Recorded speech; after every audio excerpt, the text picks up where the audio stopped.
This is the 17th year we have run the pancake races to raise money for the Garden House Hospice primarily.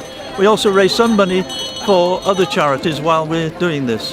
The money collected from the people of Hitchin, plus sponsorship by the local businesses, which has been fantastic. Everyone has had a brochure in Hitchin. We delivered 6,000 brochures, which is advertised to small businesses and the big businesses which are supporting us. More importantly still, the people of Hitchin come out every year and support us fantastically by competing on our races or using our events that we have around the square, such as the bouncy castle and the pancakes, of course, and the hot dogs. Anything like that that people would like to do, we've got for them.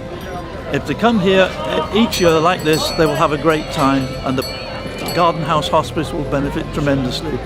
Usually we manage to make about £14,000 for that, and we are very grateful for everyone who participates.